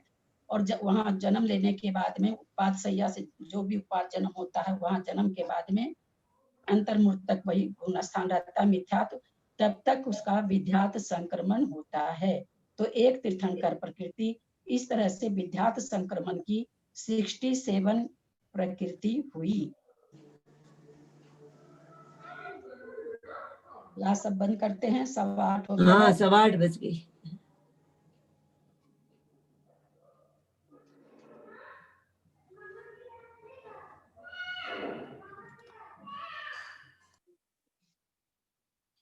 वो सुबह पंडित जी थोड़ा अल्प बहुत बताने बोले हैं, इसलिए जिनको सुनने की रुचि, क्योंकि हम इस क्लास में तो अल्प बहुत तो लेंगे नहीं, थोड़ा टफ भी पड़ता है और फिर लंबा बहुत होता जा रहा है सब चीज, तो अल्प बहुत का बोले हैं सुबह बताने के लिए। सुबह बताऊंगी, जिसको सुनने की इच्छा हो सुबह समय सार में, शुरू में ही है, समय सार में आ जाइएगा जिनको सुनने की इच्छा हो। चारों बच्चियों का अल्प बहुत वो आज बोल रहे थे बताने के लिए। स्टार्टिंग में बता देंगे क्या, शुरू में? तो शुरू में बताएंगे, पीछे तो भाई नहीं, हमारे लिए शुरू में अच्छा है, फिर बाद में हमारे श्रद्धांजलि सब है वो मामे से सोचे। नहीं, शुरू में बताएंगे, एकदम शुरू में बस। दीदी लिंक शेयर करवा दीजिएगा, हम लोग जो ज्वाइन नहीं कर रखे हैं समय सार जी को, उनके लिए। इसमें मैं लिंक शेयर कर दूंगी उसमें। हाँ हनी, इसमें लिंक भेज दो। हाँ मैं भेज दूँ। मॉर्निंग में 9 बजे 9 बजे 9:05 में हो जाएगा शुरू, 9:05 में या 7 मिनट में, 10-15 मिनट जो भी समय लगे, मुझे पता नहीं कितना समय लगेगा, 10-15 मिनट लगना चाहिए। ज्यादा व्याख्या तो नहीं करेंगे क्योंकि मैथमेटिक्स है, उसमें किसको समझ में आएगा मैथमेटिक्स, थोड़ा सा जो जरूरी है उतना सा बता देंगे। मुझे तो ऐसा लगता है दीदी पहले लौकिक गणित एक बार पढ़ा दीजिए आप, फिर उसके बाद अभी ये भी कहते हैं मैंने तो ये कोशिश की थी, लेकिन किसी का भी मेरे पास जवाब नहीं आया कि हम लोगों ने उसका प्रिंट निकलवा लिया। बिना प्रिंट के तो मैं नहीं पढ़ा सकती उसको, बिल्कुल नहीं पढ़ा सकती, एकदम नहीं। भावात्मा आपको तभी होगी जब आप लौकिक गणित पढ़ चुके होंगे, वरना तो मतलब वो ऐसे जब तक आप लोग सबको जब तक उसका बुक नहीं निकालोगे, मेरे पढ़ाने की हिम्मत नहीं है उसको, क्योंकि कब तक उसका चित्र बना के भेजती रहूंगी। नहीं, हमारे पास तो बुक है। हाँ बुक है, हमारे पास ही बुक है, बुक है। बिना बुक के इसका होना मुश्किल है। आपने बुक लिया है? कौन सा कलर वाला लिया क्या सीमा जी? कलर वाला प्रिंट निकलवाया है। हाँ कलर वाला प्रिंट निकलवाए, कलर वाला हम लोग निकलवाए हैं। प्रिंट निकलवा लिया हम लोगों ने, सबने। कलर वाला प्रिंट बनवाया हम लोगों ने यहाँ पे। हाँ कलर निकलवाया। बनवा लिए हैं और पढ़ने का मन है तो बिल्कुल उसका ले लेंगे। इसके बाद में भागाहार के बाद स्त्री चुलिका का तो 10 करण है, जो कि हम लोग का तो पढ़ाई हुआ है, लेकिन चूंकि उस राव में है इसलिए एक बार उसको एक दिन उसको समझ लें। कल अगर एक एक प्रकृति का, हम तो ये कहना चाहेंगे आप लोग को संक्रमण का हमने 5 संक्रमण की परिभाषा लिखा दी है। किसी का भी अगर मन करता हो कि हम अपने दिमाग को सार्फ करें, जैसे पत्थर पर चक्कू घस के सार्फ किया जाता है, अपने दिमाग को सार्फ करना चाहते हो तो थोड़ा सा करो, प्रकृतियों में लिखने की कोशिश करिए कि किताब देख के नहीं, जिनके पास कर्म कांड है उसमें किताब में लिखा हुआ है, क्योंकि किताब देख के लिखेंगे तो फिर मैं पूछूंगी कैसे हुआ तो आप गड़बड़ा जाओगे, तो पता चल जाएगा कि आप किताब देख के लिखे हो। इसलिए किताब से देख करके नहीं, अगर कर सकते हैं तो, जब क्योंकि चीज कठिन है, इतनी आसान नहीं है, तो जो कि 5 की परिभाषा के हिसाब से एक एक ज्ञानावरण दर्शनावरण सब में खूब बढ़िया से घट रहा है, खूब अच्छी तरह से। तो अगर करेंगे तो ठीक है, नहीं तो अपन कल करेंगे, ग्रुप में तो करेंगे, कोई बात नहीं है। कल तो संडे है, आप लोग को समय मिल गया एक दिन और, तो थोड़ा सा बंध विच्युति और सत्व विच्युति को बढ़िया से याद कर लेंगे, क्योंकि उसके बिना प्रकृतियों का 5 संक्रमण निकालने में हम लोग को दिक्कत होगी, वो याद करना ही पड़ेगा। तो याद करने का तो कल तो छुट्टी है, कल तो बल्ले बल्ले आप लोग को। चलिए बोलिए, कौन बोलते हैं? कोई बोलने वाले हैं क्या? यदक्षरमात्रा पदवाक्यहीनं मया प्रमाद्याति किंचनोक्तं तन्मे क्षमित्वा विदधातु देवी सरस्वती केवल बोधलब्धिं। बोधि समाधि परिणाम सुधि स्वात्मोपलब्धि शिव सौख्य सिद्धि। चिंतामणिं चिंतित वस्तुदाने त्वं वन्द्यमानस्य ममास्तु देवी। जवानी के ज्ञान पे सुझे लोकालो सोबानी मस्तक चढ़ो सुधा दे तुमको। हे जनवाणी भारती तो ही जपू दिन रैन भारती बना गए सो पावे सुख चैन। अंत को तुझसे लोक ग्रंथ दया धर्म पालो सदा यही मोक्ष का पंथ। पालो सदा यही पाल संग जिंदानी माता की जय। जय।